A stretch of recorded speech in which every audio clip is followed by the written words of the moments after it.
Selamat datang ke siri senyap sebelum subuh. Di saat dunia sedang lena dibuai mimpi, ada rahasia yang terjaga di balik kegelapan.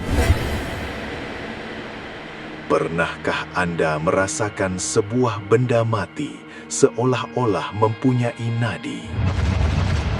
Atau melihat sebilah besi yang seakan-akan dahaga, memerhati setiap gerak-geri Anda dari sudut bilik yang gelap? Malam ini, kita akan menyingkap sebuah kisah tentang obsesi seorang pemuda bernama Kamil. Sebuah penemuan di celah akar purba yang membawa pulang bukan sekadar sejarah, tetapi sebuah perjanjian berdarah yang tidak pernah tamat. Keris itu tidak mencari sarung daripada kayu, tetapi ia mencari sarung daripada nyawa. Pasangkan telinga, tegakkan bulu roma, kerana kadang-kadang barang antik yang kita puja sebenarnya sedang menunggu masa untuk memiliki kita sepenuhnya. Tekan butang subscribe sekarang supaya kalian tidak ketinggalan apa yang bakal berlaku apabila subuh menjelma. Jangan sampai bisikan besi ini menghantui tidur kalian sendirian. Dan kisah kita malam ini bermula di dalam sebuah hutan simpan, di mana tanah mula merah, bukan karena air, tetapi karena janji yang dituntut.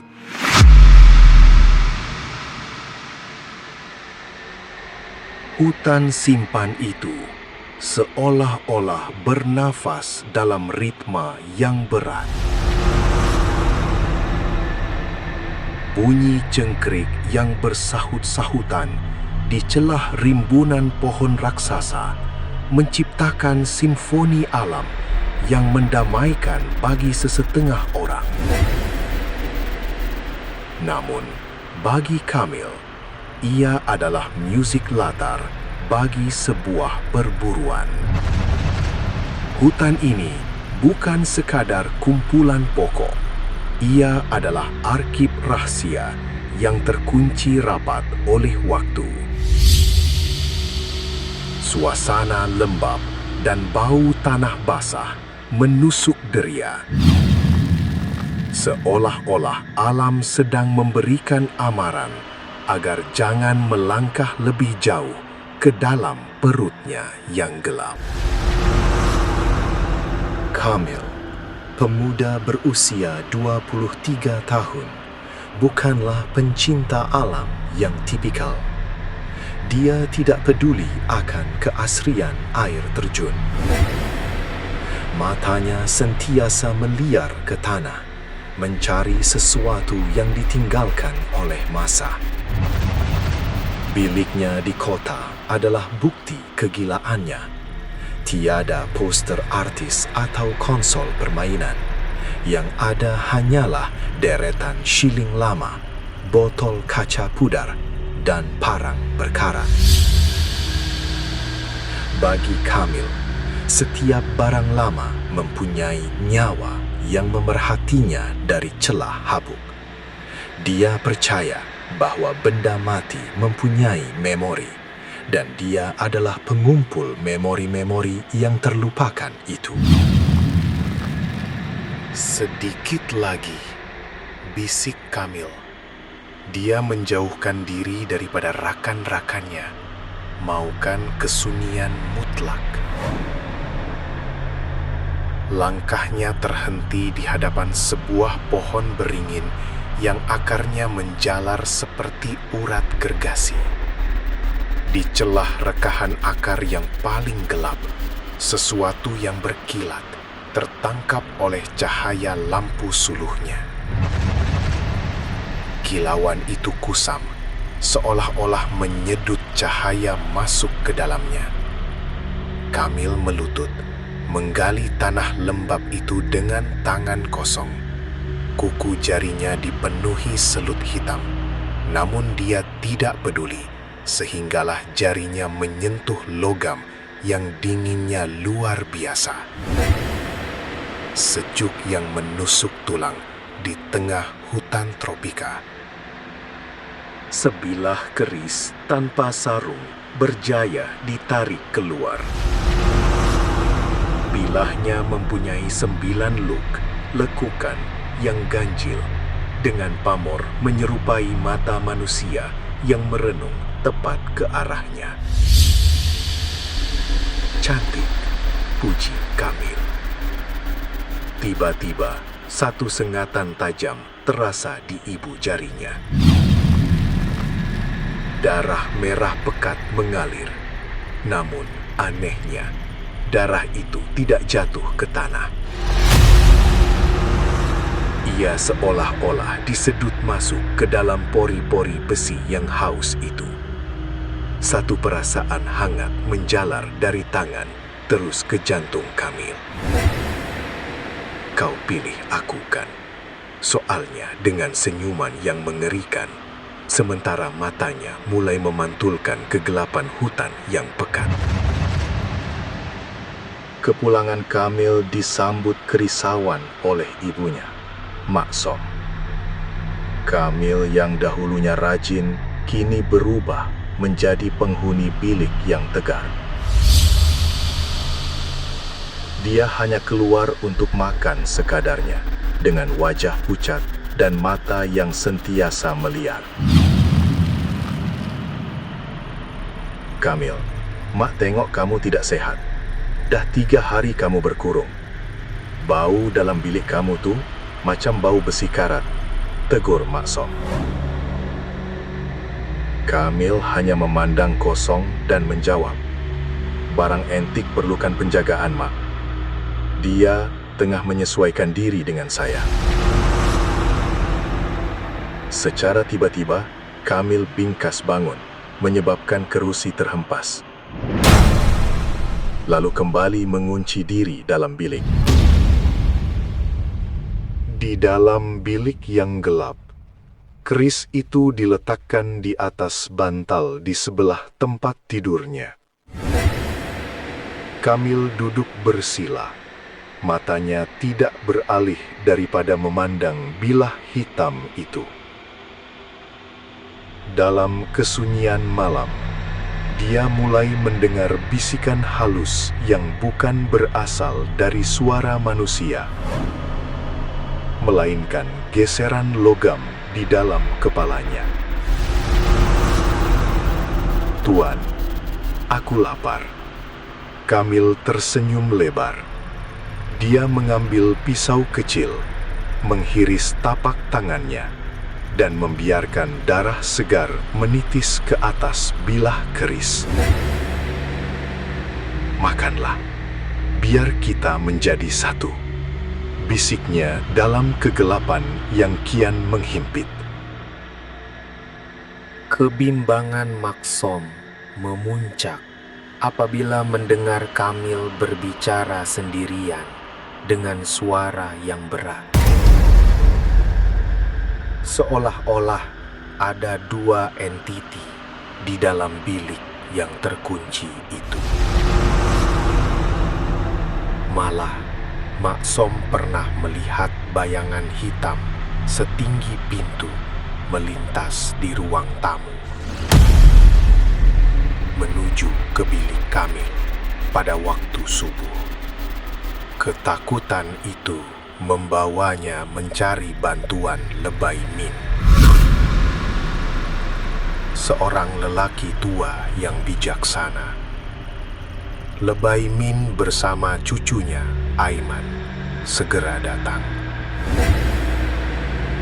Keris itu bukan barang biasa, Som. Ia sedang mencari sarung baru. Bukan sarung kayu, tetapi sarung nyawa, ujar Lebay Min dengan nada yang sangat serius. Apabila mereka melangkah masuk, udara rumah terasa berat dan melekit. Bau hanyir darah lama menusuk hidung. Lebay Min memegang tasbihnya rapat, berhenti di depan pintu bilik Kamil. Dari dalam, kedengaran bunyi besi sedang diasah dengan sangat laju. Sret, sret, sret. "Kamil, ini Lebay Min," panggil orang tua itu. Suasana menjadi sunyi. Sebelum tawa kasar dan mengejek kedengaran dari dalam. "Minum teh ke? Atau nak mencuri dia daripada aku?" Sahut suara Kamil yang sudah berubah menjadi garau dan mengerikan. Pintu terbuka perlahan. Mak Som hampir jatuh pingsan melihat keadaan anaknya. Kamil berdiri dengan badan yang sangat kurus, wajah cengkung, dan mata merah menyala. Tapak tangannya penuh parut luka yang masih basah. "Dia tak nak pergi, Lebay. Dia kata, darah aku manis," kata Kamil sambil menjilat bibirnya yang pecah. Tanpa amaran, Kamil meluru ke arah Aiman dengan kelajuan yang luar biasa, menghayunkan keris hitam itu ke udara. Aiman sempat mengelak, namun hujung bilah itu sempat merobek lengan bajunya. Kamil bergerak lincah seperti pemangsa, tidak lagi menyerupai manusia biasa. Lebay Min segera berdiri di hadapan Aiman, melaungkan ayat-ayat suci yang menggetarkan bilik. Angin kuat bertiup kencang secara tiba-tiba. "Keluar! Jangan kau ganggu anak cucu Adam!" seru Lebay Min. Kamil meraung kesakitan, memegang kepalanya seolah-olah otaknya diperah. Namun tangannya tetap menggenggam erat keris itu. "Kalau Lebay nak ambil dia, kena ambil sekali dengan jantung aku." Kamil nekat menghalakkan keris ke dadanya sendiri. Setitik darah hitam mula mengalir. "Aiman, siram air doa pada keris itu," perintah Lebay Min. Aiman memberanikan diri, menyiram air tepat ke arah bilah hitam tersebut. Bunyi desiran kuat kedengaran bersama asap hitam yang berbau bangkai. Kamil melutut kesakitan, tangannya menggeletar hebat, kerana keris itu seolah-olah melekat pada kulitnya. Lebay Min meragut pergelangan tangan Kamil dan berlagu pergelutan batin yang dahsyat. Akhirnya, keris itu tercampak ke sudut bilik dan Kamil jatuh pengsan. Aiman segera membungkus keris yang masih bergetar itu dengan kain putih yang telah dirajah dengan ayat pelindung. Seketika itu juga, kesunyian kembali menguasai rumah. 3 bulan kemudian, Kamil sudah kembali pulih. Namun, keceriaan matanya hilang selamanya. Dia lebih banyak diam di beranda, merenung ke arah hutan. "Aku oke, Aiman. Cuma, aku tertanya-tanya, di mana atuh kau tanam keris itu?" tanya Kamil dengan nada yang membuatkan bulu roma berdiri. Aiman teringat pesan datuknya agar lokasi itu dirahsiakan selamanya. Kamil tertawa kecil. Barang antik tidak akan hilang, Aiman. Ia cuma menunggu tuan baru yang lebih dahaga daripada aku. Jangan terlalu taksub memuja barang lama. Ada yang ditanam bukan kerana dilupakan, tetapi kerana sesuatu yang masih belum kenyang. Berwaspadalah dengan apa yang kau simpan di dalam ruang sunyi itu, kerana tidak semua yang kau anggap milikmu benar-benar diam. Ada yang sekadar menunggu, sabar tanpa suara, hingga tiba waktunya. Bukan lagi kau yang memiliki, tetapi ia yang menuntut hidupmu. Terus ikuti siri senyap sebelum subuh, dan sebelum mata dipejam, pastikan bukan Anda yang sedang diperhatikan oleh hiasan di dinding itu. Bisikan Dimensi.